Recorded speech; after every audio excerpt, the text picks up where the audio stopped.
তো আজকে আমি চলে এসেছি নতুন একটা ব্লগ নিয়ে, ঝকঝকে টকটকে ব্লগ নিয়ে চলে এসেছি একটা নতুন ব্লগ নিয়ে। তো আজকে আমরা দেখাবো মেট্রোপলিটন দুর্গাবাড়ি। কলকাতায় আমার দেখা সবথেকে বড় এবং সুন্দর দুর্গা মন্দির। এখানে আপনারা বছরের প্রত্যেক দিন মা দুর্গার দর্শন এবং পুজো দিতে পারবেন। শুধু তাই নয়, এখানে মা দুর্গার দর্শনের পাশাপাশি আরও অনেক দেবদেবীর দর্শনও করতে পারবেন। চলুন তাহলে আমার সাথে ঘুরে নিন এই সুন্দর দুর্গা মন্দিরটি। সো ফাইনালি আমরা চলে এসেছি মেট্রোপলিটন দুর্গাবাড়ি। কিভাবে আপনারা মেট্রোপলিটন দুর্গাবাড়ি আসবেন বলে দিচ্ছি।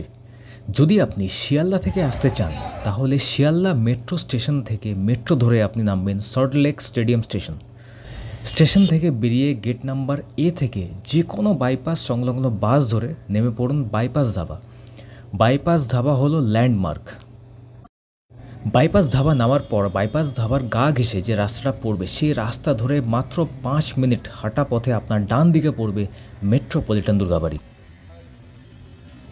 আর যদি আপনারা টলিগঞ্জ থেকে আসতে চান তাহলে মহানায়ক উত্তম কুমার স্টেশন থেকে মেট্রো ধরে শহীদ ক্ষুদিরামে নেমে সেখান থেকে আপনি বাস ধরে যেগুলো চিংড়িঘাটা বা এয়ারপোর্ট দিকে যাচ্ছে সেই বাস ধরে আপনি বাইপাস ধাবা নামতে পারবেন।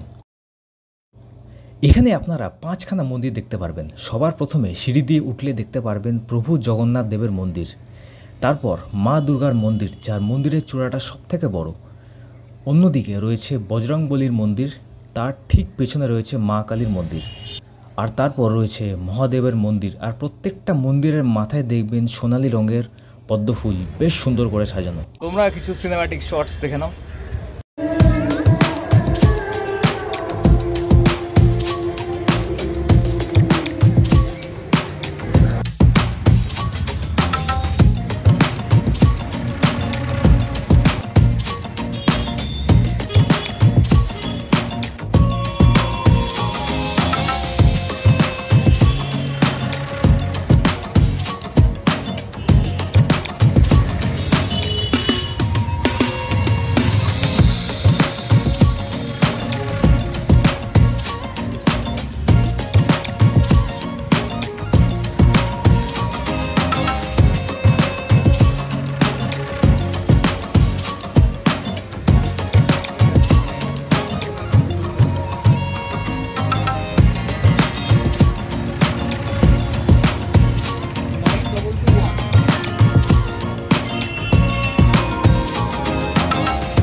আর মন্দিরের পাশেই রয়েছে বাঁধানো দুটো ঝিল, অপূর্ব লাগছে।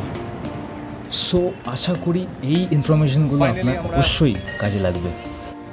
As usual stay tuned as always, আসছি আবার নতুন কোনো ব্লগ নিয়ে।